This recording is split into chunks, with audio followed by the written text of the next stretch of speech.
Hi all, സഹകാരി raise പ്ലസിൻ്റെ പുതിയ ക്ലാസ്സിലേക്ക് എല്ലാവർക്കും സ്വാഗതം. ഇന്ന് നമ്മൾ വെബ് ബ്രൗസറിനെ കുറിച്ചാണ് പഠിക്കണേ. അപ്പോൾ കഴിഞ്ഞ ക്ലാസ്സിൽ നമ്മളിതിൻ്റെ ഒരു ഫസ്റ്റ് ഫേസ് എന്നുള്ള രീതിയിൽ വേൾഡ് വൈഡ് വെബിൻ്റെ കുറേ കാര്യങ്ങളൊക്കെ പറഞ്ഞിട്ടുണ്ടായിരുന്നു. അപ്പോൾ അതിൻ്റെ ബാക്കിയായിട്ട് ഈ വേൾഡ് വൈഡ് വെബ് ഉണ്ടാക്കി വെച്ചാൽ മാത്രം പോരല്ലോ, ഇത് ആക്സസ് ചെയ്യണമല്ലോ. അപ്പോൾ ഈ വെബ് പേജുകൾ ആക്സസ് ചെയ്യാൻ ഉപയോഗിക്കുന്ന അല്ലെങ്കിൽ അതിന് വേണ്ടി ക്രിയേറ്റ് ചെയ്തിട്ടുള്ള സോഫ്റ്റ്വെയർസാണ് വെബ് ബ്രൗസർ. അപ്പോൾ അതിനെപ്പറ്റി നമ്മളുടെ സിലബസിനകത്ത് പ്രത്യേകം എടുത്ത് പറഞ്ഞിട്ടുള്ളതാണ് അല്ലേ. അപ്പോൾ കമ്പ്യൂട്ടർ അസിസ്റ്റൻറ്റിൻ്റെ സിലബസ് ആണെങ്കിലും LD ടൈപ്പിസ്റ്റിൻ്റെ സിലബസ് ആണെങ്കിലും ഇതെല്ലാം കൃത്യമായിട്ട് എടുത്ത് പറഞ്ഞിട്ടുള്ള കാര്യങ്ങളാണ്. ആക്ച്വലി വെബ് ബ്രൗസർ എന്ന് പറയുന്നത് എന്താണ്? ഈ വെബ് പേജുകളുണ്ടല്ലോ, ഇൻ്റർനെറ്റിൽ നിന്നും വിവരങ്ങൾ ആക്സസ് ചെയ്യാൻ സഹായിക്കുന്ന ഇൻഫോർമേറ്റീവ് പേജസിനെയാണ് നമ്മൾ വെബ് പേജസ് എന്ന് പറയുക. അപ്പോൾ ഈ വെബ് പേജസ് ഒന്നിലധികം ഉണ്ടെങ്കിൽ അതിനെ നമ്മൾ വെബ്സൈറ്റുകൾ എന്ന് പറയും. അപ്പോൾ അങ്ങനെയുള്ള കാര്യങ്ങളെ നമുക്ക് ആക്സസ് ചെയ്യണം അല്ലേ. ഇതിങ്ങനെ എന്താണ്, ഒരു ക്ലൗഡിൽ ഇങ്ങനെ സേവ് ചെയ്ത് വെച്ചിട്ട് കാര്യമില്ലല്ലോ, നമുക്കത് യൂസ് ചെയ്യണം. അപ്പോൾ ഇതിലേക്ക് ആക്സസ് ചെയ്യണമെന്നുണ്ടെങ്കിൽ നമുക്ക് അവിടെ ഒരു സോഫ്റ്റ്വെയറിൻ്റെ സഹായം വരും. സോ വെബ് പേജുകളെ അല്ലെങ്കിൽ വെബ്സൈറ്റുകളെ ആക്സസ് ചെയ്യാൻ സഹായിക്കുന്ന എന്താണ്, സോഫ്റ്റ്വെയർ ആണോ ഹാർഡ്വെയർ ആണോ? സോഫ്റ്റ്വെയർ ആണ് എന്തെന്ന് പറയുന്നത്, വെബ് ബ്രൗസർ. അപ്പോൾ ഇന്നത്തെ ക്ലാസ്സിൽ നമ്മൾ എന്താ നോക്കണേ, വെബ് ബ്രൗസറിനെ കുറിച്ചിട്ടുള്ള കുറേ ഡീറ്റെയിലിംഗ് കാര്യങ്ങളാണ് നോക്കണേ. കുറേ ഇയറുകൾ വരും, കുറേ ആളുകളുടെ പേര് വരും. അപ്പോൾ അതൊക്കെ മാറിയും തിരിഞ്ഞു പോവാതെ കൃത്യമായിട്ട് നോക്കാം. അപ്പോൾ ബേസിക് ഫാക്ട്സിൽ നമ്മൾ ആദ്യം പറയുന്നത് എന്താ, software is used to retrieve എന്താണ് and view information over world wide web അല്ലേ. വേൾഡ് വൈഡ് വെബ് WWW നമ്മൾ പറഞ്ഞു. സോ വേൾഡ് വൈഡ് വെബിൽ നിന്നും ഇൻഫർമേഷൻസ് ആക്സസ് ചെയ്യാൻ ഉപയോഗിക്കുന്ന സോഫ്റ്റ്വെയറിനെയാണ് നമ്മൾ എന്തെന്ന് പറയുന്നത്, ഇതിനെ കുറിച്ചാണ് ക്ലാസ് എടുക്കുന്നത്. Web browser. So it is a software used to retrieve and view information over world wide web. World wide വെബിലെ ഇൻഫർമേഷൻസിനെ കാണുന്നതിനും അവിടെ നിന്നുള്ള ഇൻഫർമേഷൻസിനെ റിട്രീവ് ചെയ്യുന്നതിനും ഒക്കെ ഉപയോഗിക്കുന്ന അല്ലെങ്കിൽ അതിന് സഹായിക്കുന്ന സോഫ്റ്റ്വെയറിനെയാണ് നമ്മൾ എന്തെന്ന് പറയുക, വെബ് ബ്രൗസർ എന്ന് പറയാം. അപ്പോൾ അതൊക്കെയാണ്. ഇനി ഫസ്റ്റ് വെബ് ബ്രൗസറിൻ്റെ പേര് നമ്മൾ പറഞ്ഞതാണ്, ഓർക്കുന്നുണ്ടെന്ന് തോന്നുന്നു. വേൾഡ് വൈഡ് വെബാണ് ആദ്യത്തെ വെബ് ബ്രൗസർ. അത് ക്രിയേറ്റ് ചെയ്തത് ആരാ? ടിം ബെർണേഴ്സ്-ലീ ആണ്. ടിം ബെർണേഴ്സ്-ലീ ആണ് ക്രിയേറ്റ് ചെയ്തത് 1990-ലാണ്. പിന്നെ അതെന്ത് ചെയ്തു, റീനെയിം ചെയ്തു. അത് ഏത് വർഷത്തിലാണ്? 1994 നെക്സസ് എന്ന് പേര് മാറ്റി. ക്ലിയർ ആണോ? ആദ്യത്തെ വെബ് ബ്രൗസർ എന്ന് പറയുന്നത് വേൾഡ് വൈഡ് വെബ്. എൻ്റെ കൂടെ പറഞ്ഞേ, ആദ്യത്തെ വെബ് ബ്രൗസർ എന്ന് പറയുന്നത് വേൾഡ് വൈഡ് വെബ്. ക്രിയേറ്റ് ചെയ്തത് ആരാ? ഓർത്ത് നോക്കിയേ, സ്ക്രീനിൽ നോക്കട്ടെ. നമ്മൾ ഓൾറെഡി പറഞ്ഞ കാര്യങ്ങളാ. ആദ്യത്തെ വെബ് ബ്രൗസർ എന്ന് പറയുന്നത് വേൾഡ് വൈഡ് വെബ്. ആൻഡ് അത് ക്രിയേറ്റ് ചെയ്തത് ആരാ? ടിം ബെർണേഴ്സ്-ലീ 1990-ലാണ്. ദെൻ അത് റീനെയിം ചെയ്തു 1994. ആൻഡ് അതിൻ്റെ പേരെന്താക്കി? നെക്സസ് എന്ന് പേര് മാറ്റി. ക്ലിയർ ആണല്ലോ? ആദ്യത്തെ web browser world wide web and അത് ക്രിയേറ്റ് ചെയ്തത് ടിം ബെർണേഴ്സ്-ലീ. റിപ്പീറ്റ് ചെയ്ത് പറയുവാണ്. ഇതിനപ്പുറത്തേക്ക് ഇനി ഈ ഒരു സ്ലൈഡ് കഴിയുമ്പോൾ ഇനി വീണ്ടും പഠിക്കാനിരിക്കണ്ട, കൂടെ പറഞ്ഞോളാം. സോ അത് ക്രിയേറ്റ് ചെയ്ത ഇയർ 1990 ആണ്. പിന്നെ പേര് മാറ്റി 1994. ആൻഡ് അതെന്താണ്, പേര് മാറ്റിയിട്ട് എന്താക്കി? നെക്സസ് എന്നാക്കി. ക്ലിയർ ആണല്ലോ? Then first browser for Mac is, ഇതും നമ്മൾ പഠിച്ചതാണ്. എന്താണ് ആദ്യത്തെ വെബ് ബ്രൗസർ ഫോർ മാക്? എന്തായിരുന്നു? Mac WWW. ആരാണ് ക്രിയേറ്റ് ചെയ്തത്? റോബർട്ട് കെയ്ലോ ആണ്. ഈ റോബർട്ട് കെയ്ലോ ആരായിരുന്നു? ടിം ബെർണേഴ്സ്-ലീയുടെ കൂട്ടുകാരനായിരുന്നു അല്ലേ. കഴിഞ്ഞ ക്ലാസ്സിൽ പറഞ്ഞിട്ടുണ്ടായിരുന്നു, ടിം ബെർണേഴ്സ്-ലീയുടെ കൂടെ HTTP, HTML, വെബ് പേജ് ഒക്കെ ക്രിയേഷൻ ടൈമിൽ കൂടെ ഉണ്ടായിരുന്ന സുഹൃത്തായിരുന്നു ആര്? Robert Cailliau. സോ അദ്ദേഹം മാക് OS-ന് വേണ്ടിയിട്ട്, ആപ്പിൾ OS-ന് വേണ്ടിയിട്ട് എന്താണ് ക്രിയേറ്റ് ചെയ്തിട്ടുള്ള ആദ്യത്തെ വെബ് ബ്രൗസറാണ് Mac WWW. Okay, Mac WWW Robert Cailliau ആണ് അത് ഡെവലപ്പ് ചെയ്തത്. ക്ലിയർ അല്ലേ? അപ്പോൾ ചോദിക്കുകയാണ്, വേൾഡ് വൈഡ് വെബ് ഡെവലപ്പ് ചെയ്തത് ആരാ? വേൾഡ് വൈഡ് വെബ് എന്ന് പറയുന്ന വെബ് ബ്രൗസർ ടിം ബെർണേഴ്സ്-ലീ ആണ്. 1994 പേര് മാറ്റി നെക്സസ് എന്ന്. ക്ലിയർ ആണല്ലോ? ദെൻ പിന്നെ മാക് WWW ആപ്പിൾ OS-ന് വേണ്ടിയിട്ടുള്ളതാണ്. ആരാണ് ക്രിയേറ്റ് ചെയ്തത്? റോബർട്ട് കെയ്ലോ. ക്ലിയർ അല്ലേ? സോ നെക്സ്റ്റ് സ്ലൈഡിൽ നോക്കുകയാണെങ്കിൽ എന്താ പറയണേ, first graphical web browser is mosaic. ഓരോ സ്റ്റേറ്റ്മെൻ്റ് ആണ് നമ്മൾ പറയണത് കേട്ടോ. ഇത് ഒരു തിയറി സബ്ജക്റ്റ് ആയതുകൊണ്ട് ഇങ്ങനെയൊക്കെ ഓരോ പോയിന്റ്സ് ആക്കിയിട്ട് പഠിച്ചു വെക്കുക. Then first graphical web browser is mosaic. Mosaic ആണ് ആദ്യത്തെ വെബ് ബ്രൗസർ. അത് ക്രിയേറ്റ് ചെയ്തത് മാർക്ക് ലോവൽ ആൻഡേഴ്സൺ ആണ്. 1993-ലാണ്. ഓക്കെ, പേരൊക്കെ ജസ്റ്റ് ഓർത്തിരിക്കുക. ഫസ്റ്റ് ഗ്രാഫിക്കൽ വെബ് ബ്രൗസർ എന്നുള്ളത് ഓർത്തിരിക്കുക, മൊസൈക്ക് ആണ്. ഒരു പ്രത്യേകത കൂടെ ഉണ്ട്, ഇതിനകത്ത് ടെക്സ്റ്റും ഇമേജസും കാണിക്കാനായിട്ട് പറ്റും. It can display text as well as image. അപ്പം നേരത്തെ പറഞ്ഞ മാക് WWയിലും അതുപോലെ തന്നെ എന്താണ് വേൾഡ് വൈഡ് വെബിനകത്ത് എന്ത് മാത്രമേ ഉണ്ടായിരുന്നുള്ളൂ, ടെക്സ്റ്റ് മാത്രമേ ഉണ്ടായിരുന്നുള്ളൂ. അത് ഏതാണ് 1990 ഇയറിലാണ് അത് ഉണ്ടാക്കിയേക്കണേന്ന് ആലോചിക്കുക. 1993 മാർക്ക് ആൻഡേഴ്സൺ എന്ത് പ്രിപ്പയർ ചെയ്തു അല്ലെങ്കിൽ എന്ത് ക്രിയേറ്റ് ചെയ്തു, മൊസൈക്ക് എന്ന് പറയുന്ന പുതിയൊരു വെബ് ബ്രൗസർ ക്രിയേറ്റ് ചെയ്തു. ആൻഡ് അതിൻ്റെ പ്രത്യേകത എന്താ, അതിനകത്ത് ടെക്സ്റ്റും ഇമേജസും ഡിസ്പ്ലേ ചെയ്യാനായിട്ട് പറ്റുമായിരുന്നു. ആൻഡ് അതുകൊണ്ട് തന്നെ ആദ്യത്തെ പോപ്പുലർ വെബ് ബ്രൗസർ എന്നറിയപ്പെടുന്നത് ആരാ, ഏതാ, മൊസൈക്ക് ആണ്. സോ ആദ്യത്തെ ഗ്രാഫിക്കൽ വെബ് ബ്രൗസർ എന്നറിയപ്പെടുന്നതും പിന്നെന്താണ് first popular web browser. Okay, popular web browser. ഒന്നുകൂടെ പറയാം, ആദ്യത്തെ ഗ്രാഫിക്കൽ വെബ് ബ്രൗസർ എന്നറിയപ്പെടുന്നതും ആദ്യത്തെ പോപ്പുലർ വെബ് ബ്രൗസർ എന്നറിയപ്പെടുന്നതും ഏതാണ് പറഞ്ഞേ, മൊസൈക്ക് ആണ്. മൊസൈക്ക് ഡെവലപ്പ് ചെയ്തത് മാർക്ക് ലോവൽ ആൻഡേഴ്സൺ ആണ്. 1993 എന്താണ് അതിന്റെ പ്രത്യേകത, പോപ്പുലർ ആവാനുള്ള പ്രത്യേകത എന്താണ്, ടെക്സ്റ്റിന്റെ കൂടെ ഇമേജും കൂടെ ഡിസ്പ്ലേ ചെയ്യാനായിട്ട് പറ്റും. ക്ലിയർ അല്ലേ? ദെൻ നെക്സ്റ്റ് പറയുന്നത് എന്താ, ഫാസ്റ്റസ്റ്റ് വെബ് ബ്രൗസർ എന്നറിയപ്പെടുന്നത് സഫാരി ആണ്. സഫാരി ഡെവലപ്പ് ചെയ്തത് ആപ്പിൾ ആണ്. ഇനീഷ്യൽ റിലീസ് എന്നായിരുന്നു 2003 ആൻഡ് ഡേറ്റ് ഓർത്തെ ജനുവരി 7. ക്ലിയർ ആണല്ലോ? അപ്പോൾ സഫാരിയെ കുറിച്ച് പറഞ്ഞു, മൊസൈക്കിനെ കുറിച്ച് പറഞ്ഞു. നെക്സ്റ്റ് നമ്മൾ എപ്പിക്കിനെ കുറിച്ച് പറയുകയാണ്. എപ്പിക്കിന്റെ പ്രത്യേകത എന്താണെന്ന് വെച്ച് കഴിഞ്ഞാൽ അതായത് ഇന്ത്യ നിർമ്മിച്ച അല്ലെങ്കിൽ ഇന്ത്യ ഡെവലപ്പ് ചെയ്ത ആദ്യത്തെ സോഫ്റ്റ്വെയർ ആണ്, വെബ് ബ്രൗസർ ആണ് എപ്പിക്. പ്രത്യേകത എന്താണെന്ന് വെച്ച് കഴിഞ്ഞാൽ ഫസ്റ്റ് വെബ് ബ്രൗസർ വിത്ത് ഇൻബിൽറ്റ് ആൻറ്റിവൈറസ് സോഫ്റ്റ്വെയർ. അതായത് ആ സോഫ്റ്റ്വെയറിൽ തന്നെ എന്തുണ്ട്, ഇൻബിൽറ്റ് ആയിട്ട് ആൻറ്റിവൈറസ് സപ്പോർട്ടും കൂടെ ഉണ്ട്. സോ ആൻറ്റിവൈറസ് സോഫ്റ്റ്വെയർ ഇൻക്ലൂഡഡ് ആയിട്ടുള്ള ആദ്യത്തെ വെബ് ബ്രൗസർ ആണ് എപ്പിക്. ആൻഡ് അത് ഡെവലപ്പ് ചെയ്തത് ഇന്ത്യയാണ്. ഇനീഷ്യൽ റിലീസ് എന്ന് പറയുന്നത് എന്നായിരുന്നു, 2010 July 15 okay, 2010 July 15 EPIC first release ചെയ്യുന്നത്. എന്താ അതിന്റെ പ്രത്യേകത, ഫസ്റ്റ് വെബ് ബ്രൗസർ വിത്ത് ഇൻബിൽറ്റ് ആന്റിവൈറസ് സോഫ്റ്റ്വെയർ ആണ്. വെബ് ബ്രൗസറിനകത്ത് തന്നെ എന്തുണ്ട്, ആന്റിവൈറസ് സോഫ്റ്റ്വെയർ ഉണ്ട്. സോ അത് ക്രിയേറ്റ് ചെയ്തത് ഇന്ത്യ ആണ്. ആൻഡ് ആ സോഫ്റ്റ്വെയറിന്റെ പേരാണ് എപ്പിക്. റിലീസ് ചെയ്തത് എന്നാണ് 2010 ജൂലൈ 15. ക്ലിയർ? സോ ഇന്ത്യയുടെ ആദ്യത്തെ വെബ് ബ്രൗസർ, ഇന്ത്യ ആദ്യമായിട്ട് ക്രിയേറ്റ് ചെയ്ത, ഇന്ത്യയിൽ ആദ്യമായിട്ട് ഡെവലപ്പ് ചെയ്ത ഇന്ത്യയുടെ ആദ്യത്തെ വെബ് ബ്രൗസർ എന്നൊക്കെ പറയുന്നത് ഏതാണ്, എപ്പിക് ആണ്. ഓക്കെ, ഒന്നുകൂടെ പറയാം, ഇന്ത്യയിൽ ആദ്യമായിട്ട് ഡെവലപ്പ് ചെയ്തത്, ഇന്ത്യയിൽ ആദ്യമായിട്ട് ക്രിയേറ്റ് ചെയ്തത്, ഇന്ത്യയുടെ ആദ്യത്തെ വെബ് ബ്രൗസർ ഒക്കെ ഏതാണ്, എപ്പിക് ആണ്. എപ്പിക്കിന്റെ ഇനീഷ്യൽ റിലീസ് എന്നായിരുന്നു 2010 ജനുവരി 15. പ്രത്യേകത എന്താണ്, വെബ് ബ്രൗസർ വിത്ത് ഇൻബിൽറ്റ് ആന്റിവൈറസ് സപ്പോർട്ട് അല്ലേ, ആന്റിവൈറസ് സോഫ്റ്റ്വെയറും കൂടെ ഉള്ള വെബ് ബ്രൗസർ ആണ് ഏതെന്ന് പറയുന്നേ EPIC. Okay, clear? Then next എന്താണ്, ആരാണ് ഇത് ഡെവലപ്പ് ചെയ്തത്? ഇന്ത്യയുടെയും കൂടെ ആകുമ്പോൾ കുറച്ചും കൂടെ കാര്യങ്ങൾ നമ്മൾ പഠിക്കേണ്ടതായിട്ട് വരും അല്ലേ, ഇന്ത്യയുടെ കാര്യങ്ങളും കൂടെ ആകുമ്പോൾ കുറച്ചും കൂടെ കാര്യങ്ങൾ പഠിക്കണം. അപ്പോൾ ഡെവലപ്പ് ചെയ്തത് ആരാണ്, ഹിഡൻ റിഫ്ലെക്സ് എന്ന് പറയുന്ന കമ്പനിയാണ്. ആൻഡ് ഈ കമ്പനിയുടെ ഹെഡ്ക്വാർട്ടേഴ്സ് ബാംഗ്ലൂർ ആണുള്ളത്. ദെൻ ഹിഡൻ റിഫ്ലെക്സിന്റെ ഫൗണ്ടറിന്റെ പേര് ഓർത്തിരിക്കണം, അലോക് ഭരദ്വാജ്. ഓക്കെ, അലോക് ഭരദ്വാജ് എന്നുള്ളത് ഓർത്തിരിക്കുക. അപ്പം ഡെവലപ്പ് ചെയ്ത കമ്പനി ഏതാണ്, ഹിഡൻ റിഫ്ലെക്സ് എന്ന് പറയുന്ന സ്റ്റാർട്ടപ്പ് ആണ്. ആൻഡ് അത് ഫൗണ്ട് ചെയ്ത്, ഹിഡൻ റിഫ്ലെക്സിന്റെ ഫൗണ്ടർ ആരാണെന്ന് ചോദിച്ചു കഴിഞ്ഞാൽ ആരാണ്, അലോക് ഭരദ്വാജ് ആണ്. Okay, clear, Alok Bharadwaj.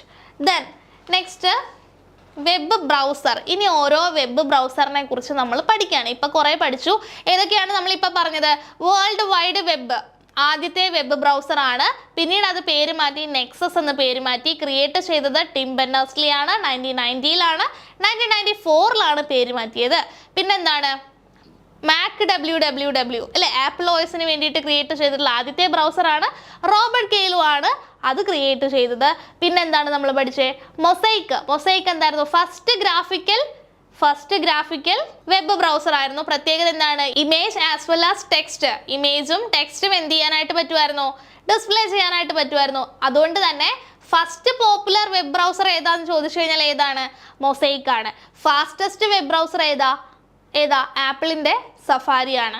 Initial release എന്നായിരുന്നു 2003 ജനുവരി 7. ഇത്രയും കാര്യങ്ങളാണ് പറഞ്ഞത്. പിന്നെ എപ്പിക്കിനെ കുറിച്ച് പറഞ്ഞു. ഇന്ത്യയുടെ ആദ്യത്തെ വെബ് ബ്രൗസറാണ്. ഹിഡൻ റിഫ്ലെക്സ് കമ്പനിയാണ് ഡെവലപ്പ് ചെയ്തത്. പ്രത്യേകത എന്താണ്?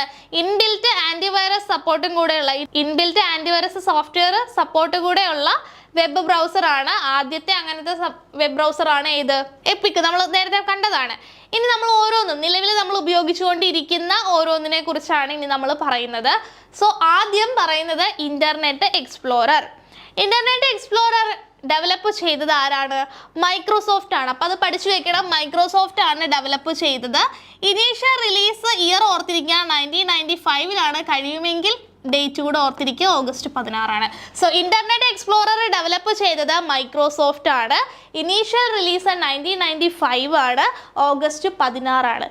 എന്തുകൊണ്ടാണ് ഇപ്പം ആദ്യമേ ഇന്റർനെറ്റ് എക്സ്പ്ലോറർ പറഞ്ഞതെന്ന് വെച്ച് കഴിഞ്ഞാൽ മൈക്രോസോഫ്റ്റ് ഈയിടയ്ക്ക് അനൗൺസ് ചെയ്തിട്ടുണ്ടായിരുന്നു 2022 എന്താണ് പറയാം 2022 ജൂൺ 15 മുതൽ ഇന്റർനെറ്റ് എക്സ്പ്ലോററിൻ്റെ യൂസേജ് കുറച്ചുകൊണ്ട് വരികയാണ്, മിനിമൈസ് ചെയ്തുകൊണ്ട് വന്ന് ഒബ്സലേറ്റ് ആക്കാനായിട്ട് പോവുകയാണ്. അപ്പം അങ്ങനെ ഒരു അനൗൺസ്മെൻറ്റ് കൊടുത്തിട്ടുണ്ടായിരുന്നു. കാര്യം എന്താണെന്ന് വെച്ചാൽ ഇന്റർനെറ്റ് എക്സ്പ്ലോറർ യൂസ് ചെയ്യുന്നവരെല്ലാവരും എഡ്ജിലേക്ക് അപ്ഗ്രേഡ് ചെയ്യേണ്ടതാണ് എന്ന് പറഞ്ഞിട്ട് ഒരു നോട്ടിഫിക്കേഷൻ മൈക്രോസോഫ്റ്റ് ഇറക്കിയത് 2022-15 അപ്പോൾ കണക്ട് ചെയ്തിട്ട് പഠിക്കാം. മൈക്രോസോഫ്റ്റിൻ്റെ തന്നെ മറ്റൊരു വെബ് ബ്രൗസറാണ്, ഏറ്റവും പുതിയ വെബ് ബ്രൗസറാണ് മൈക്രോസോഫ്റ്റ് എഡ്ജ്. ഓക്കെ, അപ്പോൾ ഡെവലപ്ഡ് ബൈ മൈക്രോസോഫ്റ്റിൻ്റെ നിലവിലുള്ള അല്ലെങ്കിൽ ഏറ്റവും പുതിയ വെബ് ബ്രൗസറാണ് മൈക്രോസോഫ്റ്റ് എഡ്ജ് എന്ന് പറയുന്നത്. Introduced in Windows 10 OS. Windows 10 operating സിസ്റ്റത്തിലാണ് ഇത് ഇൻട്രൊഡ്യൂസ് ചെയ്തത്. വിൻഡോസ് 10 ഇൻബിൽറ്റ് ആയിട്ട് രണ്ട് എന്താണുള്ളത് വെബ് ബ്രൗസറാണ്. ഒന്ന് ഇന്റർനെറ്റ് എക്സ്പ്ലോററും ഉണ്ട്, പിന്നെ ഇൻബിൽറ്റ് ആയിട്ട് എന്തുണ്ട്? മൈക്രോസോഫ്റ്റ് എഡ്ജും ഉണ്ട്. ഏത് സിസ്റ്റത്തിലാണ്, ഏത് ഓപ്പറേറ്റിംഗ് സിസ്റ്റത്തിലാണ് ഇൻട്രൊഡ്യൂസ് ചെയ്തത് എന്നുള്ളൊരു ചോദ്യമാണ്. മൈക്രോസോഫ്റ്റ് എഡ്ജ് എന്ന് പറയുന്നത് മൈക്രോസോഫ്റ്റിൻ്റെ ഏറ്റവും പുതിയ എന്താണ് വെബ് ബ്രൗസറാണ്. ഇൻട്രൊഡ്യൂസ് ചെയ്തത് വിൻഡോസ് 10 വിൻഡോസ് 10 OS ഇൻട്രൊഡ്യൂസ് ചെയ്തത്. ഇനീഷ്യൽ റിലീസ് എന്നായിരുന്നു? 2015 ജൂലൈ 29 2015 എന്നുള്ളത് ഓർത്തിരിക്കുക. അപ്പോൾ വിൻഡോസ് 10 നിങ്ങൾക്ക് സംശയം ഉണ്ടാവും എഡ്ജ് മാത്രമാണോ എക്സ്പ്ലോറർ ഉണ്ടോ എന്നുള്ളത്. വിൻഡോസ് 10 മൈക്രോസോഫ്റ്റ് എഡ്ജും ഉണ്ട്, ഇന്റർനെറ്റ് എക്സ്പ്ലോററും ഉണ്ട്. ദെൻ മൈക്രോസോഫ്റ്റ് 2022 ജൂൺ 15 തൊട്ട് ഇന്റർനെറ്റ് എക്സ്പ്ലോറർ യൂസ് ചെയ്യുന്ന എല്ലാവരും എഡ്ജ് കാര്യങ്ങൾ കണക്ട് ചെയ്യണം എന്നുള്ളൊരു നോട്ടിഫിക്കേഷൻ ഇറക്കിയിട്ടുണ്ടായിരുന്നു. 2022 റീസെന്റ് ഇയർ ആയതുകൊണ്ട് നമ്മളുടെ ക്വസ്റ്റ്യൻസിൽ ഇത് വരാനുള്ള സാധ്യതയുണ്ടല്ലോ. സോ അതുകൊണ്ട് ഇന്റർനെറ്റ് എക്സ്പ്ലോററും മൈക്രോസോഫ്റ്റ് എഡ്ജും കൃത്യമായിട്ട് ഇയറുകൾ ഓർത്തിരിക്കുക. മൈക്രോസോഫ്റ്റ് എഡ്ജ് പുതിയതാണ്, ഇൻട്രൊഡ്യൂസ് ചെയ്തത് വിൻഡോസ് 10 എന്നുള്ളതൊക്കെ പഠിച്ചു വെക്കുക. ദെൻ നെക്സ്റ്റ് ആണ് മോസില്ല ഫയർഫോക്സ്. അപ്പോൾ മോസില്ല ഫയർഫോക്സ് എന്ന് പറയുന്നത് ഓപ്പൺ സോഴ്സ് വെബ് ബ്രൗസർ ആണ്. Okay, it is A open source web browser and അതിൻ്റെ ഇനീഷ്യൽ റിലീസ് എന്നാണ്? 23 സെപ്റ്റംബർ 2002. ഓക്കെ, 2002 എന്നുള്ളത് ഓർത്തിരിക്കുക. സോ മോസില്ല ഫയർഫോക്സ് എന്ന് പറയുന്നത് ഒരു ഓപ്പൺ സോഴ്സ് വെബ് ബ്രൗസർ ആണ്. അതിൻ്റെ ഇനീഷ്യൽ റിലീസ് എന്ന് പറയുന്നത് 2002 സെപ്റ്റംബർ 23. ദെൻ നെക്സ്റ്റ് നോക്കിയേ, ഗൂഗിൾ ക്രോം. ഓക്കെ, നമുക്ക് എല്ലാവർക്കും അറിയുന്നതാണ് അല്ലേ. ഗൂഗിൾ ക്രോം ഡെവലപ്പ് ചെയ്തത് ഗൂഗിളാണ്. Initial release 2008 September 2. Okay, 2008 September 2 initial release. And ഇതിൻ്റെ പ്രത്യേകത എന്താണെന്ന് വെച്ച് കഴിഞ്ഞാൽ ഏറ്റവും കൂടുതൽ ആളുകൾ ഉപയോഗിക്കുന്നതാണ് ഏത് ഗൂഗിൾ ക്രോം. അപ്പോൾ ഗൂഗിൾ ക്രോം അതിൻ്റെ ഡെവലപ്പർ ആരാണ്? ഗൂഗിളാണ്. ഇനീഷ്യൽ റിലീസ് എന്നാണ്? 2008 സെപ്റ്റംബർ 2 പിന്നെ എന്താണ് അതിൻ്റെ പ്രത്യേകത? ഇമ്പോർട്ടൻ്റ് ഏറ്റവും കൂടുതൽ ആളുകൾ ഉപയോഗിക്കുന്നത് ഗൂഗിൾ ക്രോം ആണ്. So internet explorer, Microsoft edge, Mozilla Firefox, അതുപോലെ തന്നെ എന്താണ് ഗൂഗിൾ ക്രോം. കൃത്യമായിട്ട് ഇയറുകളും അതിൻ്റെ ഡെവലപ്പേഴ്സും അവിടെ പറഞ്ഞിട്ടുള്ള അഡീഷണൽ കാര്യങ്ങളും കൃത്യമായിട്ട് ഓർത്തിരിക്കുക. ദെൻ അടുത്ത കാര്യം വരുന്നത് പ്രധാനപ്പെട്ട ഷോർട്ട് കട്ടുകൾ. നമ്മൾ വേർഡിൽ കുറേ ഷോർട്ട് കട്ട് പഠിച്ചു, എക്സലിൽ പഠിക്കുന്നു, പവർ പോയിന്റിൽ ഇനി പഠിക്കുന്നുണ്ട്. അപ്പോൾ അങ്ങനെ ഈ കമ്പ്യൂട്ടർ ഉപയോഗിക്കുന്നിടത്തോളം കാലം നമ്മൾ എന്താണ് ഷോർട്ട് കട്ടുകൾ ഇങ്ങനെ പഠിച്ചുകൊണ്ടേയിരിക്കും. പ്രത്യേകത എന്താണെന്ന് വെച്ച് കഴിഞ്ഞാൽ ഒരേ ഷോർട്ട് കട്ടുകൾ തന്നെ പല ആവശ്യങ്ങൾക്ക് പല സോഫ്റ്റ്വെയറിൽ ഉപയോഗിക്കും. വേർഡ് സോഫ്റ്റ്വെയറിൽ പഠിക്കേണ്ട ഒരു ഷോർട്ട് കട്ട് നമ്മൾ വെബ് ബ്രൗസറിൽ വരുമ്പം വേറെ ആവശ്യങ്ങൾക്ക് വേണ്ടിയിട്ടായിരിക്കും ഉപയോഗിക്കുക. അപ്പോൾ അതിനനുസരിച്ച് ഒരു ഷോർട്ട് കട്ട് കേൾക്കുമ്പം അത് ബ്രൗസറിൻ്റെ കാര്യമാണോ അതോ ഏതെങ്കിലും ഒരു ആപ്ലിക്കേഷൻ്റെ കാര്യമാണോ എന്നുള്ളത് കൃത്യമായിട്ട് മനസ്സിലാക്കിയിട്ട് വേണം ആൻസർ ചാടി കയറി ആൻസർ ചെയ്യാനായിട്ട്. കാരണം ഒറ്റ ഇത് പറയാം, വേർഡിനകത്തെ കൺട്രോൾ ഡി എന്തിനാ യൂസ് ചെയ്യണേ?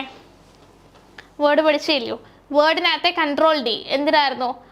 ഫോണ്ട് ഡയലോഗ് ബോക്സ് ഓപ്പൺ ആക്കുന്നതിന് വേണ്ടിയിട്ടാണ് കൺട്രോൾ ഡി യൂസ് ചെയ്യണേ. ഓക്കെ, കൺട്രോൾ ഡി എന്തിനാണ്? Font dialogue box. പവർ പോയിന്റിൽ വരുമ്പോൾ എന്തിനാണ് യൂസ് ചെയ്യണേ കൺട്രോൾ ഡി? ഡ്യൂപ്ലിക്കേറ്റ് എടുക്കുന്നതിന് വേണ്ടിയിട്ടാണ് അല്ലേ? ടെക്സ്റ്റ് പ്ലേസ് ഹോൾഡറിൻ്റെയും ഒബ്ജക്റ്റിൻ്റെയും ഒക്കെ ഡ്യൂപ്ലിക്കേറ്റ് എടുക്കുന്നതിന് വേണ്ടിയിട്ടാണ് കൺട്രോൾ ഡി എവിടെ യൂസ് ചെയ്യുന്നത്? പവർ പോയിന്റിനകത്ത് യൂസ് ചെയ്യുന്നത്. എക്സലിനും അതുപോലെ യൂസേജസ് ഉണ്ട്. പിന്നെ ബ്രൗസറിൽ വരുമ്പം നമ്മളിവിടെ കൺട്രോൾ ഡി എന്തിനാണ്? ബുക്ക് മാർക്കിങ്ങിന് വേണ്ടിയിട്ടാണ് എടുക്കണേ. വ്യത്യാസം മനസ്സിലായോ? സെയിം ഷോർട്ട് കട്ട് തന്നെ എന്താണ്? ഉപയോഗം പലതാണ്. അപ്പം അങ്ങനെയുള്ളതുകൊണ്ട് നമ്മൾ ബ്രൗസറിനകത്ത് ഉപയോഗിക്കുന്ന ഷോർട്ട് കട്ടിനെ കുറിച്ച് കൃത്യമായിട്ടൊരു ധാരണ ഉണ്ടാവണം, അല്ലെങ്കിൽ തെറ്റിക്കും. കാരണം ഇവിടെയുണ്ട് കൺട്രോൾ എച്ച്. നമ്മൾ വേർഡിന് എന്താ പഠിക്കുന്നത്? കൺട്രോൾ എച്ച് വേർഡിൽ എന്താ പഠിക്കുന്നത്? റീപ്ലേസ് ആണ്. കൺട്രോൾ എച്ച് പലരും ഹൈപ്പർ ലിങ്ക് എന്ന് ഓർത്തിട്ടുണ്ടെങ്കിൽ മാറ്റി തിരുത്തിയേക്കുക. കൺട്രോൾ എച്ച് റീപ്ലേസ് ആണ്. ഹൈപ്പർ ലിങ്കിൻ്റെ എന്താണ്? കൺട്രോൾ കെ ആണ്. ഇതൊക്കെ തെറ്റിപ്പോകുന്നത് നമുക്ക് മനസ്സിലാക്കാനായിട്ട് പറ്റും, അതുകൊണ്ടാണ് പറയുന്നത് കേട്ടോ. കൺട്രോൾ എച്ച് റീപ്ലേസ് ആണ്, കൺട്രോൾ കെ ഹൈപ്പർ ലിങ്ക് ആണ്. പിന്നെ ഓർത്തേ, കൺട്രോൾ എച്ചിൻ്റെ പുതിയൊരു കാര്യം കൂടെ പറഞ്ഞു തരാം. കൺട്രോൾ എച്ച് നമ്മളിവിടെ കൊടുത്തു കഴിഞ്ഞാൽ, വെബ് ബ്രൗസറിനകത്ത് കൊടുത്തു കഴിഞ്ഞാൽ നമുക്ക് ഹിസ്റ്ററിയാണ് കിട്ടുക. അപ്പോൾ വ്യത്യാസം മനസ്സിലായോ? അപ്പോൾ അതുകൊണ്ട് ഇവിടെ നിന്ന് നിങ്ങൾക്ക് ഡൗട്ട് വരും, ഇതല്ലല്ലോ എന്നൊക്കെ വരും. അപ്പോൾ അതുകൊണ്ടാണ് ഈ ഒരു ഇൻട്രോ ആദ്യമേ പറഞ്ഞത് കേട്ടോ. ദെൻ ആദ്യത്തെ നോക്കാം. ആദ്യം വരുന്നത് F5 ആണ്. F5 എന്തിനാണ് യൂസ് ചെയ്യുന്നത്? റിഫ്രഷ് ചെയ്യുന്നതിന് വേണ്ടിയിട്ടാണ്. ഓക്കെ, റിഫ്രഷ് ചെയ്യുന്നതിന് വേണ്ടിയിട്ടാണ് F5 യൂസ് ചെയ്തേക്കുന്നത്. പിന്നെ F11 യൂട്യൂബിലൊക്കെ നമുക്ക് വീഡിയോ കാണുന്ന സമയത്ത് ഫുൾ സ്ക്രീൻ ഇട്ട് കാണണം അല്ലേ? അപ്പോൾ ഫുൾ സ്ക്രീൻ ഇടണമെന്നുണ്ടെങ്കിൽ പ്രസ് F11 എന്നങ്ങനെ എഴുതി കാണാം. അതുകൊണ്ട് നമുക്ക് ഇതറിയാം. സോ F11 ആണ് നമ്മൾ ഫുൾ സ്ക്രീനിന് വേണ്ടി യൂസ് ചെയ്യുന്നത്. F5 ആണ് റിഫ്രഷ് ചെയ്യുന്നതിന് വേണ്ടിയിട്ട് യൂസ് ചെയ്യുന്നത്. ഇനി അടുത്തത് നോക്കിയേ, കൺട്രോൾ ഡി പറഞ്ഞല്ലോ. എന്താണ്? കറണ്ട് ടാബ് ബുക്ക് മാർക്ക് ചെയ്യുന്നതിന് വേണ്ടിയിട്ടാണ് കൺട്രോൾ ഡി എവിടെ യൂസ് ചെയ്യുന്നത്? വെബ് ബ്രൗസറിന്. ഈ ബുക്ക് മാർക്കൊക്കെ വേറെയും പലയിടത്തും പഠിക്കുന്നതാണ്. സോ ഇപ്പോൾ നമ്മൾ പഠിച്ചുകൊണ്ടിരിക്കുന്നത് വെബ് ബ്രൗസറാണ്. സോ വെബ് ബ്രൗസർ എന്ന് പറയുന്നത് ഇൻഫർമേഷൻ വെബ് പേജസിനെ ആക്സസ് ചെയ്യാനുള്ള സോഫ്റ്റ്വെയർ ആണ്. അപ്പോൾ അവിടെ നമുക്ക് കുറച്ച് ഷോർട്ട് കട്ട്സ് ഉണ്ട്. അതിനകത്തെ ഷോർട്ട് കട്ട്സ് ആണ് ഇപ്പോൾ പറഞ്ഞുകൊണ്ടിരിക്കുന്നത്. ആൻഡ് F5 എന്തിനാണ്? റിഫ്രഷ് ആണ്. F11 എന്താണ്? ഫുൾ സ്ക്രീൻ ആണ്. കൺട്രോൾ ഡി എന്താണ്? കറണ്ട് ടാബിനെ എന്ത് ചെയ്യാനായിട്ടാണ്? ബുക്ക് മാർക്ക് ചെയ്യുന്നതിന് വേണ്ടിയിട്ടാണ്. ഫ്യൂച്ചർ ആവശ്യങ്ങൾക്ക് വേണ്ടി നമുക്ക് റിപ്പീറ്റ് ആയിട്ട് എടുത്ത് നോക്കേണ്ട ഒരു സൈറ്റ് ആണെന്നുണ്ടെങ്കിൽ അതിനൊരു പ്രത്യേകം ഫോൾഡർ ആക്കിയിട്ട് നമുക്ക് സേവ് ചെയ്തിടാം. സോ അങ്ങനെ സേവ് ചെയ്തിടുന്നതിനാണ് നമ്മൾ എന്തെന്ന് പറയുക? ബുക്ക് മാർക്ക് എന്ന് പറയുക. ആൻഡ് ആ ബുക്ക് മാർക്ക് ചെയ്യുന്നതിനുള്ള ഷോർട്ട് കട്ടാണ്, കറണ്ട് ടാബിനെ ബുക്ക് മാർക്ക് ചെയ്യുന്നതിനുള്ള ഷോർട്ട് കട്ടാണ് ഏതെന്ന് പറയുന്നത്? കൺട്രോൾ ഡി എന്ന് പറയുന്നത്. ക്ലിയർ ആണല്ലോ? ദെൻ നെക്സ്റ്റ് നോക്കിയേ, കൺട്രോൾ എഫ് ഫൈൻഡ്. ഇവിടെ വ്യത്യാസമൊന്നുമില്ല, അതുകൊണ്ട് രക്ഷപ്പെട്ടു. ബ്രൗസറിനകത്ത് കൺട്രോൾ എഫ് എന്ന് പറയുന്നത് ഫൈൻഡ് അല്ലെങ്കിൽ സെർച്ച് എന്ന് തന്നെയാണ്.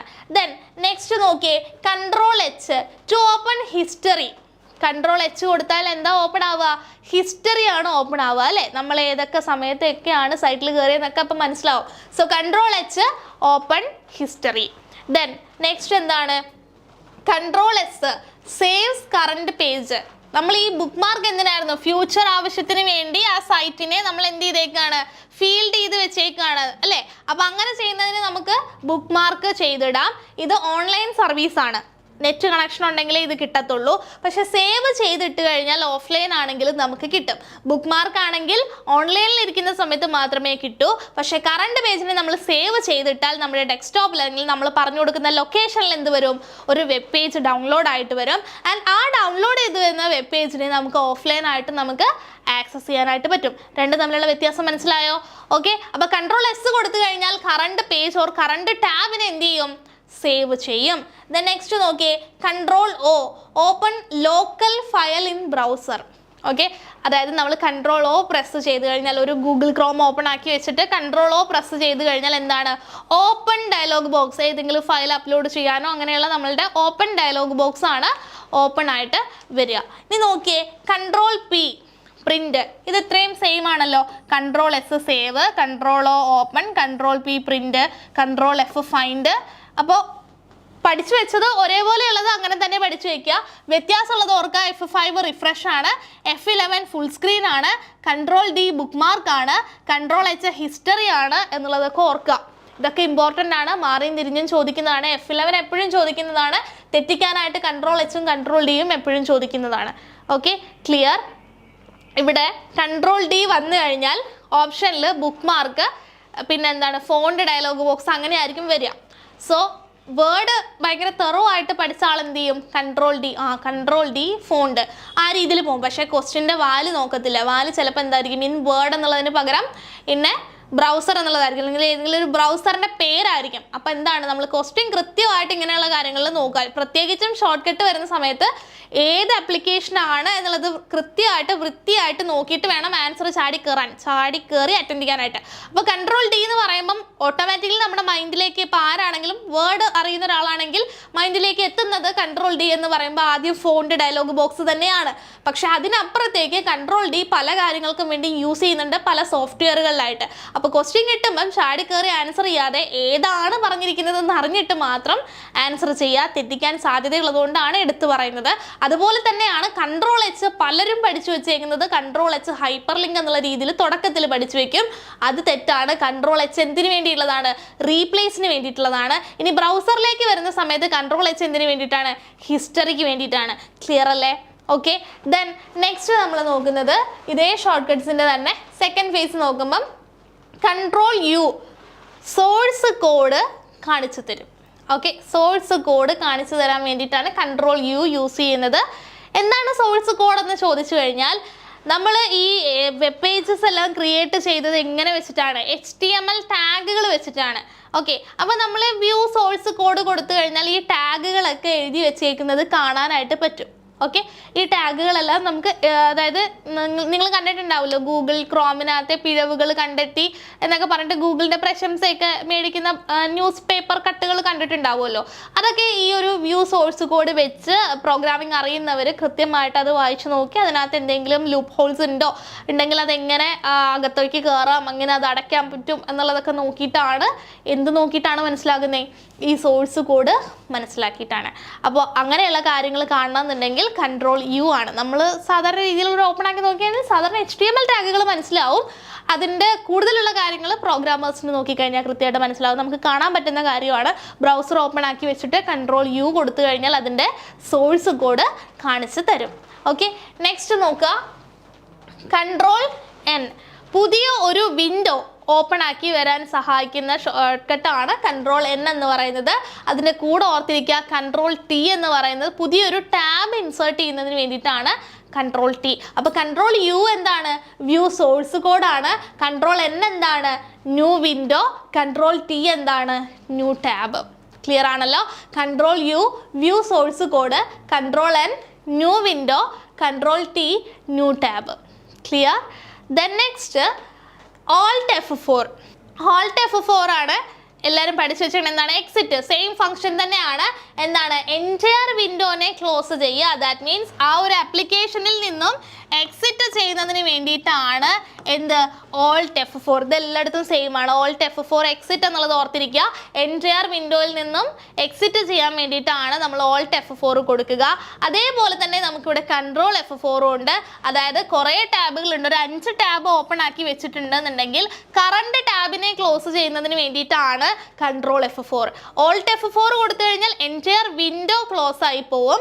വിൻഡോയ്ക്കകത്ത് ഒന്നിലധികം ടാബുകൾ നമ്മൾ ഓപ്പൺ ആക്കിയിട്ടുണ്ടാവും. അപ്പോൾ കറണ്ട് ടാബ് ഏതാണോ അതിനെ ക്ലോസ് ചെയ്താൽ മാത്രം മതി എന്നുണ്ടെങ്കിൽ നമ്മൾ ഏത് ചൂസ് ചെയ്യണം? കൺട്രോൾ F4 യൂസ് ചെയ്യണം. സോ കൺട്രോൾ F4 എന്താണ്? Closes current tab. Alt F4 എന്താണ്? ക്ലോസസ് എൻറ്റയർ ആപ്ലിക്കേഷൻ അല്ലെങ്കിൽ closes entire window. Okay, clear? Then എന്താണ്? Control shift T. അതായത് നമ്മൾ ബ്രൗസർ ഓപ്പൺ ആക്കി, അപ്പോൾ റീസെൻ്റ് ആയിട്ട് ക്ലോസ് ചെയ്തിട്ടുള്ള ടാബുകൾ കാണണമെന്നുണ്ടെങ്കിൽ അത് ഓപ്പൺ ചെയ്യണമെന്നുണ്ടെങ്കിൽ നമ്മൾ കൊടുക്കേണ്ട ഷോർട്ട് കട്ടാണ് control shift T. Okay, control shift T ആണ് നമ്മൾ എന്ത് വേണ്ടത്? റീസെൻ്റ്ലി അല്ലെങ്കിൽ കറൻ്റ്ലി ക്ലോസ്ഡ് ടാബിനെ റീഓപ്പൺ ചെയ്യുന്നതിന് വേണ്ടിയിട്ട് കൊടുക്കേണ്ടത് കൺട്രോൾ ഷിഫ്റ്റ് ടി ആണ്. Okay, opens currently closed tab. Then നോക്കിയേ കൺട്രോൾ ഷിഫ്റ്റ് ഡിലീറ്റ്, എല്ലാവരും നോക്കിയിരിക്കുന്നതാണെന്ന് എനിക്കറിയാം. കൺട്രോൾ ഷിഫ്റ്റ് ഡിലീറ്റ് എന്ന് പറയുന്നത് എന്താ? Open clear browser history dialogue box. അതായത് കൺട്രോൾ എച്ച് കൊടുത്തു കഴിഞ്ഞാൽ ഹിസ്റ്ററി കാണാമെന്ന് പറഞ്ഞു. ഹിസ്റ്ററി ഡിലീറ്റ് ചെയ്യണം എന്നുണ്ടെങ്കിൽ എന്താണ്? കൺട്രോൾ ഷിഫ്റ്റ് ഡിലീറ്റ് കൊടുത്താൽ മതി. കൺട്രോൾ ഷിഫ്റ്റ് ഡിലീറ്റ് കൊടുക്കുന്ന സമയത്ത് ക്ലിയർ ഹിസ്റ്ററി ഡയലോഗ് ബോക്സ് വരും. പിന്നെ ആ കാര്യങ്ങളൊക്കെ ക്ലിയർ ചെയ്ത് കൊടുത്താൽ മതി. ഓക്കെ, അപ്പോൾ കൺട്രോൾ എച്ച് ഹിസ്റ്ററി കാണുന്നതിന് വേണ്ടിയിട്ടും ഹിസ്റ്ററി ക്ലിയർ ചെയ്യണമെന്നുണ്ടെങ്കിൽ കൺട്രോൾ ഷിഫ്റ്റ് ഡിലീറ്റ് കണക്ട് ചെയ്ത് പഠിക്കുക. ഹിസ്റ്ററി കാണണമെന്നുണ്ടെങ്കിൽ കൺട്രോൾ എച്ച്, ഹിസ്റ്ററി ഡിലീറ്റ് ചെയ്യണമെന്നുണ്ടെങ്കിൽ കൺട്രോൾ ഷിഫ്റ്റ് ഡിലീറ്റ്. ഓക്കെ, എല്ലാവരും ഒന്ന് ചെക്ക് ചെയ്ത് നോക്കാം. ദെൻ നെക്സ്റ്റ് ആണ് എസ്കേപ്പ് ലോഡിങ്. അതായത് വെബ് ബ്രൗസർ ഇങ്ങനെ ലോഡ് ചെയ്യുമല്ലോ, ഇങ്ങനെ കറങ്ങിക്കൊണ്ടിരിക്കില്ലേ ലോഡിംഗ് എന്ന് പറഞ്ഞിട്ട്. ആ ലോഡ് ചെയ്യുന്നത് നിർത്തണമെന്നുണ്ടെങ്കിൽ സാധാരണ നമ്മൾ എന്ത് ചെയ്യും? ഇൻറ്റു ബട്ടണിൽ പോയിട്ട് ക്ലിക്ക് ചെയ്യും. അങ്ങനെ ക്ലിക്ക് ചെയ്തതിന് പകരം നമുക്ക് എന്ത് ചെയ്യാം? ഒരു കീ പ്രസ് ചെയ്യാം. എന്ത് കാര്യമാണെങ്കിലും ക്യാൻസൽ ചെയ്യണമെന്നുണ്ടെങ്കിൽ കീബോർഡിനകത്ത് ഏത് കീയെ നമ്മൾ യൂസ് ചെയ്യുള്ളൂ? എസ്കേപ്പ്. എന്ത് ക്യാൻസൽ ചെയ്യാനും നമ്മൾ എസ്കേപ്പ് അടിക്കത്തേ ഉള്ളൂ. സോ ഇവിടെയും വെബ് ബ്രൗസറിനകത്ത് ക്യാൻസൽ ചെയ്യാനായിട്ട് നമ്മൾ യൂസ് ചെയ്തത് ഏത് കീ ആണ്? എസ്കേപ്പ് കീ ആണ്. ക്ലിയർ അല്ലേ? എസ്കേപ്പ് കീ ആണ് യൂസ് ചെയ്യണേ. ഓക്കെ, സോ ഇനി നമ്മൾ ക്വസ്റ്റ്യൻസ് നോക്കുകയാണ്. ഓക്കെ, അപ്പോൾ ഇന്നത്തെ ക്ലാസ്സിൽ നമ്മൾ പഠിച്ചത് എന്തൊക്കെയാണ്? എന്താണ് web browser? Software that is used to access information from world wide web. ഇങ്ങനെ പറയാനായിട്ട് പഠിക്കണം. ഓക്കെ, സ്ലൈഡ് കാണാതെ നോട്ട് കാണാതെ ഇതുപോലെ പഠിക്കാനായിട്ട് ശ്രമിക്കണം. ഓക്കെ, പറ്റും. സോ സോഫ്റ്റ്വെയർ പറഞ്ഞു. പിന്നെന്താണ്? വേൾഡ് വൈഡ് വെബാണ് ആദ്യത്തെ സോഫ്റ്റ്വെയർ എന്ന് പറഞ്ഞു. പിന്നെ ക്രിയേറ്റ് ചെയ്തത് ടിം ബെർണേഴ്സ്-ലീ ആണ് 1990. പിന്നെ പേര് മാറ്റി, ഓർത്തെ പേര് മാറ്റിയത് എന്നായിരുന്നു? 1994 പേര് മാറ്റിയ പേരെന്തായിരുന്നു? നെക്സസ്. മാക് WW ആരെ ക്രിയേറ്റ് ചെയ്തേ? Robert Cailliau. ഓക്കെ, മാക് OS-ന് വേണ്ടിയിട്ടുള്ള, ആപ്പിൾ OS-ന് വേണ്ടിയിട്ടുള്ള ഫസ്റ്റ് ബ്രൗസറാണ്. പിന്നെ മൊസൈക്ക് എന്താണ്? Marc Andreessen 1993. പിന്നെന്തായിരുന്നു? എന്താ പ്രത്യേകത? Text as well as image. ടെക്സ്റ്റും ഇമേജസും കാണിക്കാൻ പറ്റുന്ന സോഫ്റ്റ്വെയർ ആയിരുന്നു എന്ത്? വെബ് ബ്രൗസർ ആയിരുന്നു എന്ത്? മൊസൈക്ക്. ആദ്യത്തെ പോപ്പുലർ ആണ്. ഇപ്പോൾ നമ്മളെല്ലാവരും കൂടുതലായിട്ട് ഉപയോഗിക്കുന്നത് ഏതാണ്? ഗൂഗിൾ ക്രോം ആണ്. 2008 ഡെവലപ്പ് ചെയ്തത് ഗൂഗിൾ ആണ് എന്നുള്ളതൊക്കെ ഓർക്കുക. പിന്നെയാണെങ്കിൽ ഇന്റർനെറ്റ് എക്സ്പ്ലോറർ, മൈക്രോസോഫ്റ്റ് എഡ്ജ് എന്ന് പറയുന്നത് രണ്ടും മൈക്രോസോഫ്റ്റിന്റെ ആണ്. മൈക്രോസോഫ്റ്റ് 2015 എഡ്ജ് കൊണ്ടുവന്നത്. 2022 ഒരു നോട്ടിഫിക്കേഷൻ ഇട്ടിട്ടുണ്ടായിരുന്നു. ഇന്റർനെറ്റ് എക്സ്പ്ലോറർ യൂസ് ചെയ്യുന്ന എല്ലാ യൂസേഴ്സും എന്തിലോട്ട് അപ്ഗ്രേഡ് ചെയ്യണം? എഡ്ജിലേക്ക് അപ്ഗ്രേഡ് ചെയ്യണം എന്ന് പറയുന്നത്. സോ കറൻ്റ്ലി ഒഫീഷ്യൽ ആവാൻ പോകുന്നത്, മൈക്രോസോഫ്റ്റിൻ്റെ ഒഫീഷ്യൽ ആവാൻ പോകുന്നത് ഏതാണ്? മൈക്രോസോഫ്റ്റ് എഡ്ജ് ആണ്. ഓക്കെ, അപ്പോൾ പിന്നെ ഷോർട്ട് കട്ടുകളാണ് നമ്മൾ പറഞ്ഞത്. കോമൺ ആയിട്ട് യൂസ് ചെയ്യുന്നത് F11 ആണ് ചോദിക്കുക എന്ന് പറഞ്ഞു. എന്തിനാണ്? ഫുൾ സ്ക്രീനിന് വേണ്ടിയിട്ടുള്ളതാണ്. പിന്നെന്താണ്? ഫുൾ സ്ക്രീൻ കഴിഞ്ഞിട്ട് നമ്മൾ F5 റിഫ്രഷ് പറഞ്ഞു. പിന്നെന്താ നമ്മൾ പറഞ്ഞേ? പിന്നെന്താ ഓർത്തേ? കൺട്രോൾ FNOP പറഞ്ഞു. കൺട്രോൾ F ഫൈൻഡ് ആണ്. കൺട്രോൾ N ന്യൂ പേജ് ആണ്. പിന്നെന്താണ്? കൺട്രോൾ O എന്താണ്? ഓപ്പൺ ലോക്കൽ ലൊക്കേഷൻ ആണ്. ദെൻ കൺട്രോൾ P പ്രിൻ്റ് ആണ്. പിന്നെ എന്താ നമ്മൾ പറഞ്ഞത്? കൺട്രോൾ D നമ്മൾ ക്ലിയർ ആയിട്ട് പറഞ്ഞു. ബുക്ക് മാർക്ക് കറണ്ട് പേജ് അല്ലെങ്കിൽ കറണ്ട് ടാബിനെ ബുക്ക് മാർക്ക് ചെയ്യുന്നതിന് വേണ്ടിയാണ് കൺട്രോൾ D എന്ന് പറഞ്ഞു. കൺട്രോൾ T എന്തിനായിരുന്നു? കൺട്രോൾ T കറണ്ട് ടാബ് അല്ലെങ്കിൽ ന്യൂ ടാബ് ഓപ്പൺ ആക്കുന്നതിന് വേണ്ടിയാണ് കൺട്രോൾ T. ഹിസ്റ്ററി കാണുന്നതിന് വേണ്ടിയിട്ട് കൺട്രോൾ H, ഹിസ്റ്ററി ഡിലീറ്റ് ചെയ്യുന്നതിന് വേണ്ടിയിട്ട് കൺട്രോൾ ഷിഫ്റ്റ് ഡിലീറ്റ് എന്ന് നമ്മൾ കണ്ടു.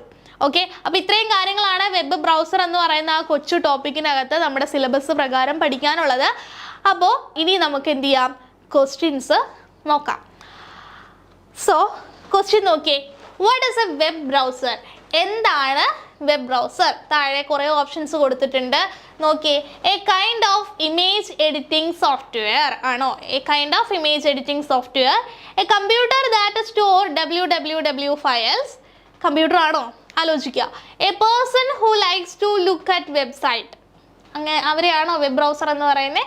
A person who likes to look at website. പിന്നെന്താണ്? A software program that allow you to access site on web അല്ലേ? So a software program that allow you to access site on www അല്ലേ? So ഇതാണ് നമ്മളുടെ option D ആണ് answer. A software program that allow you to access site on www അല്ലേ? Then next നോക്കിയേ. First web browser was created in the year. ഏത് year ആണ്? 1990 ആണ് അല്ലേ? 1990 ആണ്. 1993 ഏത് വരുന്നത്? മൊസൈക്ക് വരുന്നത്. First graphical browser created by Marc Andreessen. Okay, then next എന്താണ്? Name the first popular web browser. ആദ്യത്തെ പോപ്പുലർ വെബ് ബ്രൗസർ ഏതാണ്? മൊസൈക്ക് ആണ്. 1993 മൊസൈക്ക് ആണ് എന്ന് ഓർക്കുക. ഫസ്റ്റ് വെബ് ബ്രൗസർ മൊസൈക്ക് ആണ്. Then which of the following is a web browser? താഴെ പറയുന്നതിൽ ഏതൊക്കെയാണ് വെബ് ബ്രൗസർ എന്നാണ്? MS office, notepad, Firefox, Corel Draw. ഏതാണ്?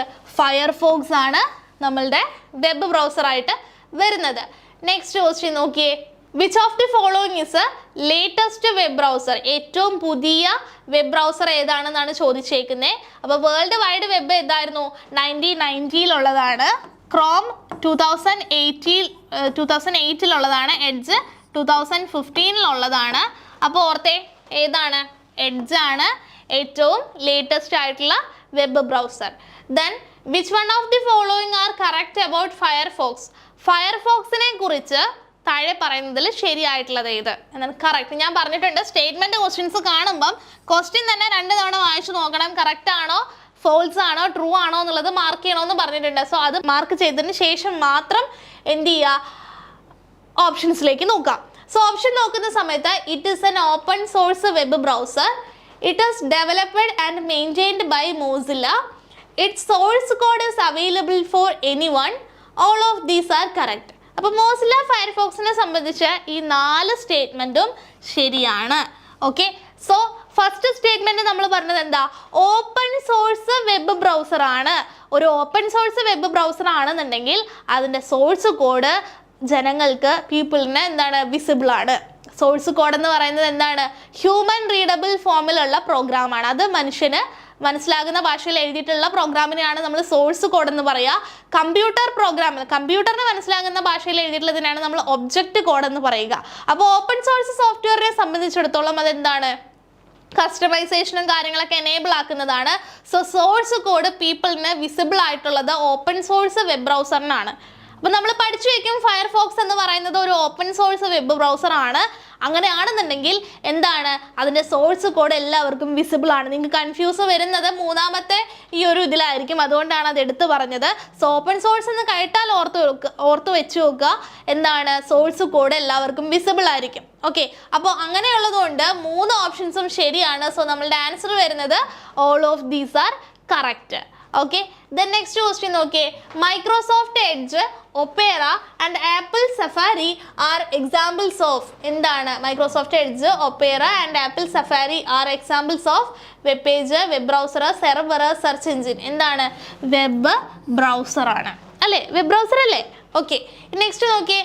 Web browser is A kind of operating software, application software, utility program, none of these. ഏതാണ്? നോക്കിയേ, ഏതാണ്? Web browser is a kind of എന്താണ്? Software ആണെന്ന് പറഞ്ഞു. എന്തെങ്കിലും ഒരു പെർട്ടിക്കുലർ ആപ്ലിക്കേഷൻ വർക്ക് ചെയ്യുന്നതിന് വേണ്ടിയിട്ട് മാത്രം, എന്തെങ്കിലും ഒരു പെർട്ടിക്കുലർ ടാസ്ക് പെർഫോം ചെയ്യുന്നതിന് വേണ്ടി ക്രിയേറ്റ് ചെയ്യുന്നതിനാണ് നമ്മൾ ആപ്ലിക്കേഷൻ സോഫ്റ്റ്വെയർ എന്ന് പറയുക. അപ്പോൾ വെബ് ബ്രൗസർ എന്തിനു വേണ്ടിയിട്ടാണ്? ഇന്റർനെറ്റിലുള്ള ഇൻഫർമേഷൻസിനെ ആക്സസ് ചെയ്യാൻ വേണ്ടിയിട്ടാണ്. സോ അതൊരു പെർട്ടിക്കുലർ ടാസ്ക് ആണ് അല്ലേ? സോ അതുകൊണ്ട് എന്താണ്? ആപ്ലിക്കേഷൻ സോഫ്റ്റ്വെയർ ആണ്. Web browser is A application software. ഇനി അടുത്ത dash is an application software that hello us to view and explore information on the web. Dash is an application software that allow us to view and explore information on the web. ഏതാണ്? Web browser ആണ് അല്ലേ? Web browser ആണ്. Then web browser can show text, audio, video, all of these ആണ് answer ആയിട്ട് വരണേ അല്ലേ? All of these ആണ് answer ആയിട്ട് വരുന്നത്. Then which of these web browser is also known as Nexus. Nexus എന്നറിയപ്പെടുന്ന വെബ് ബ്രൗസർ ഏതെന്നാണ് ചോദിച്ചേക്കുന്നത്. നെക്സസ് എന്നറിയപ്പെടുന്ന വെബ് ബ്രൗസർ ഏതാണ്? വേൾഡ് വൈഡ് വെബാണ്. ഓക്കെ, വേൾഡ് വൈഡ് വെബാണ് നെക്സസ് എന്നറിയപ്പെടുന്ന web browser. Okay, then the first graphical web browser can display text, image, both A and B. ഏതാണ്? Both A and B ആണ് answer. Then F5 is used in web browser for restore, refresh, go to, replace. ഏതാണ്? Refresh ആണ് അല്ലേ? Okay, അപ്പോൾ F5 is used in web browser. Web ബ്രൗസറിനകത്ത് എടുത്ത് പറഞ്ഞിട്ടുണ്ട്. അപ്പോൾ എന്താണ് F5 എന്തിനാണ്? റിഫ്രഷ് ചെയ്യുന്നതിന് വേണ്ടിയിട്ടാണ്. The next shortcut to bookmark a web page for future use. ഭാവി ആവശ്യങ്ങൾക്ക് വേണ്ടിയിട്ട് ഒരു വെബ് പേജ് ബുക്ക് മാർക്ക് ചെയ്യുന്നതിനുള്ള ഷോർട്ട് കട്ട് എന്താണ്? Ctrl+D ആണ്. ഓക്കെ, Ctrl+D ആണ്. ദെൻ നോക്കിയേ, which key in keyboard cancels the web page loading. Loading cancel ചെയ്യാനായിട്ട് ഏതാണ്? എസ്കേപ്പ് ആണ് അല്ലേ? ലോഡിങ് ക്യാൻസൽ ചെയ്യാനായിട്ട് എസ്കേപ്പ് ആണ്. ദെൻ നെക്സ്റ്റ് എന്താണ്? Browser of Apple. ആപ്പിളിൻ്റെ ബ്രൗസർ ഏതാണ്? സഫാരി ആണ് അല്ലേ? സഫാരി ആണ്. Then next question, which one of the following are examples for rendering engine. അതായത് ഈ റെൻഡറിങ് എൻജിൻ എന്ന് പറഞ്ഞു കഴിഞ്ഞാൽ എങ്ങനെ ഒരു വെബ് പേജിനകത്ത് ഇമേജ് ആൻഡ് ടെക്സ്റ്റ് ഡിസ്പ്ലേ ചെയ്യണം. കുറച്ച് ഹൈ ലെവൽ ടോപ്പിക്കാണ്, ബോറടിക്കാം അല്ലെങ്കിൽ ഡൗട്ട് വരാം, ആകെ കൂടെ നിന്ന് കത്താം. അതുകൊണ്ട് റെൻഡറിങ് എൻജിൻ, ഓക്കെ, ഞാൻ പറയുന്നത് മാത്രം ഓർക്കുക. ബാക്കി കാര്യങ്ങൾ ഞാനിത് പഠിച്ചിട്ടില്ല, ആ മൈൻഡൊക്കെ മാറ്റി വയ്ക്കുക. ഇനി പറയുന്ന കാര്യങ്ങൾ മാത്രം കേൾക്കുക. ഇത് ഇച്ചിരി കട്ടി കൂടിയ ഐറ്റം ആണ്. സോ റെൻഡറിങ് എൻജിൻ എന്ന് പറയുന്നത് ആക്ച്വലി നമ്മളുടെ ഔട്ട് ഓഫ് സിലബസ് ആണ്. പക്ഷെ നമ്മൾ പഠിക്കുമ്പം ആ ഒരു വഴി കയറി ഇറങ്ങിയേ വരാൻ പറ്റത്തുള്ളൂ. എന്ന് വെച്ച് കഴിഞ്ഞാൽ ഒരു വെബ് ബ്രൗസറിനകത്ത് എങ്ങനെയാണ് image as well as text എങ്ങനെയാണ് ഡിസ്പ്ലേ ചെയ്യേണ്ടത് അക്കോർഡിംഗ് ടു യൂസർ ഇൻഫർമേഷൻ. നമ്മളുടെ യൂസർ കൊടുക്കുന്ന കാര്യങ്ങൾക്കനുസരിച്ച് എങ്ങനെയാണ് ഒരു ഇതിനകത്ത് ഒരു വെബ് ബ്രൗസറിനകത്ത് ടെക്സ്റ്റ് ആൻഡ് ഇമേജ് എങ്ങനെയൊക്കെയാണ് വെക്കേണ്ടത്, എപ്പോഴൊക്കെയാണ് കാണിക്കേണ്ടത്, അങ്ങനെയുള്ള കാര്യങ്ങളൊക്കെ സെറ്റാക്കുന്നതിന് വേണ്ടിയിട്ടുള്ള ഒരു ടൂളാണ് റെൻഡറിങ് എൻജിൻ എന്ന് പറയുന്നത്. ഓക്കെ, ഒരുപാട് ടൂൾസ് ഉണ്ട്. അതിനൊക്കെ എക്സാമ്പിളാണ് ഈ ജെക്കോ, അതുപോലെ തന്നെ ബ്ലിങ്ക്, ഫിലമെൻറ്റ്, അതൊക്കെ പറയുന്നത്. അതുപോലെ XHTML ഇതൊക്കെ എന്തിന് എക്സാമ്പിളാണ്? ഡിഫറെൻറ്റ് ടൈപ്പ് ഓഫ് റെൻഡറിങ് എൻജിന് എക്സാമ്പിളാണ്. സോ നമ്മൾ ഓർത്തിരിക്കുക, ജെക്കോ, ബ്ലിങ്ക്, ഫിലമെൻറ്റ് എന്നൊക്കെ പറയുന്നത് എന്താണ്? റെൻഡറിങ് എൻജിനാണ്. സോ റെൻഡറിങ് എൻജിൻ എന്ന് പറയുന്നത് എന്താ? How image as well as text displayed in എന്താണ്? ബ്രൗസർ. അത്രയും ഓർത്തിരുന്നാൽ മതി, അത്രേ ആവശ്യമുള്ളൂ. ഓക്കെ, സോ ആൻസർ എന്താണ്? ഓൾ ഓഫ് ദീസ് ആണ് ആൻസർ ആയിട്ട് വരിക. അപ്പോൾ നമ്മൾ ഇന്നത്തെ ക്ലാസ്സിൽ വെബ് ബ്രൗസറിനെ കുറിച്ചാണ് പഠിച്ചത്. വെബ് ബ്രൗസറിൻ്റെ കുറേ ക്വസ്റ്റ്യൻസും കണ്ടു. ഓക്കെ, അപ്പോൾ എന്തെങ്കിലും ഡൗട്ടുകൾ ഉണ്ടെങ്കിൽ ചോദിക്കുക. ചെറിയൊരു സിലബസ് ആയിട്ടാണ് അതിനകത്ത് പറഞ്ഞിട്ടുള്ളതെന്നുണ്ടെങ്കിലും ഒരുപാട് വെബ് ബ്രൗസറിൻ്റെ പേര്, അത് റിലീസ് ചെയ്ത ഇയർ, ഡെവലപ്പർ ആരാണ്, അങ്ങനെയൊക്കെ പഠിക്കാനുണ്ട്. അപ്പോൾ ഒക്കെ പഠിക്കുന്ന സമയത്ത് മാറിയും തിരിഞ്ഞും ഒക്കെ പോവാതിരിക്കാനായിട്ട് ശ്രമിക്കുക. ഓക്കെ, അപ്പോൾ എന്തെങ്കിലും ഡൗട്ട് ഉണ്ടെങ്കിൽ ചോദിക്കുക. ഓക്കെ, അപ്പോൾ ഫൈൻ, താങ്ക് യു.